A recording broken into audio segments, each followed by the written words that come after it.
In my view, one of the strongest competitive advantages and strengths of China's foreign policy in the global south, specifically looking at Africa, is this focus on the people-to-people relations, including cultural diplomacy, including inviting African students to Chinese universities, and including these several seminars, workshops, platforms that the Chinese government tries to engage with Africans through, are definitely the backbone of China's foreign policy in Africa. So it's not an investment, let's say, in big ideals like peace and security and things that may or may not necessarily translate into making a difference in people's daily lives. But it's these investments that actually make a difference in the life of a student, getting a scholarship or learning language, but gets them a job with a Chinese company.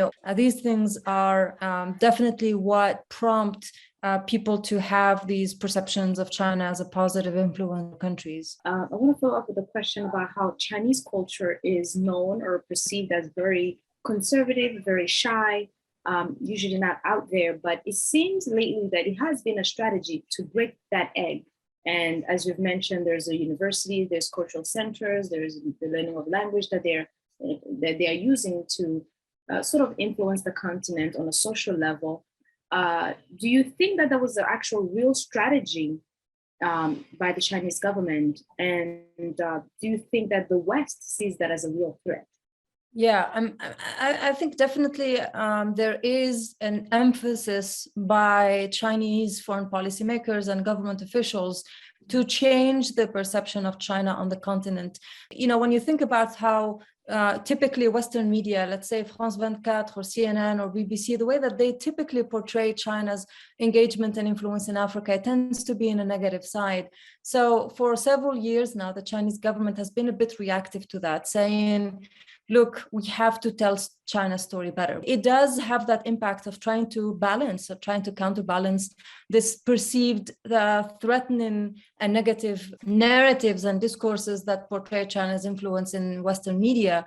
And so you see a strategy by the Chinese government to try as much as possible to report on China-Africa relations from positive light, try to establish, like you said, cultural institutes through Confucius Institutes. The idea is that, you know, if Africans get to experience China firsthand, that they will be a little bit more sympathetic to China's presence in the continent rather than uncritically observe, you know, sort of that negative discourse that comes from European media. So there is public diplomacy strategy backed by billions of dollars from the Chinese government, which try to correct for that. So in the same article on foreign affairs, you list a few, you know, China-Africa leadership summit or sort of cultural exchange programs compared to what China has been doing in the past decades. The United States haven't been having one since Obama administration. So if the United States, Washington wanted to compete on the cultural level or the people-to-people relationship level, what would you recommend? Yes, indeed. That's a very good question. I mean, I think the most important thing about China's investments in this people-to-people relations and in this human capital and social capital relations with Africa is consistency. Right? Every 3 years, you see that the Chinese government hosts or co-hosts a forum, whether it's at a kind of a heads of government or state leaders level, ministerial level or president level summit that to happen. So it happened through COVID, it happened after COVID, before COVID. It is this consistency that creates trust in that reliability in the relationship. This consistency also puts a structure around feedback on listening to issues, listening to, you know, the relationship is not perfect, it's far from it. But it institutionalized this cooperation is what's important. And that's why when you contrast it to what the US has done under the Obama administration, I mean, it was a big level summit. African presidents were very happy to go to DC and meet. The problem with that was that it was a one-time kind of summit deal. And then when the Trump administration took place, that momentum that Obama created, a lot of it was lost in terms of visa bans, travel bans on several African countries. The US is going to have, Biden administration is planning another one of these summits. So there's going to be in Africa, US Africa summit again.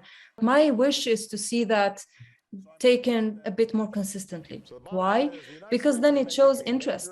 It shows to Africans who are interested in this relationship, and not just because we want to counter China, then we're going to host these African leaders, parade them over to DC, photo op, take pictures, and then get some speeches going and then see you next decade. So the idea here is to build some reliable momentum that shows to African leaders, that the US is ready to think about them as partners, to see them as partners in a serious partnership rather than a one-time off kind of thing. We've seen how much impact Hollywood has had on the world at large, right? Should we expect to see that the younger generation are going to move away from, say, romantic Hollywood, more towards like Chinese history and Chinese culture? Are we going to see a shift in that kind of media dynamic?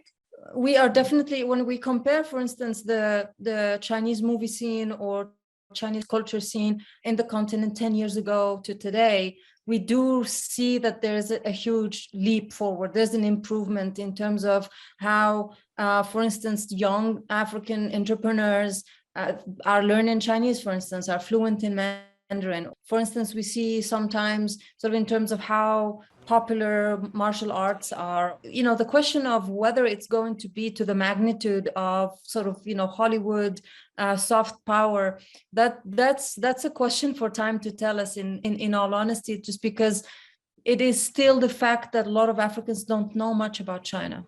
I mean, especially you brought up Nigeria with Nollywood itself. It's a thriving industry, definitely big internationally as well.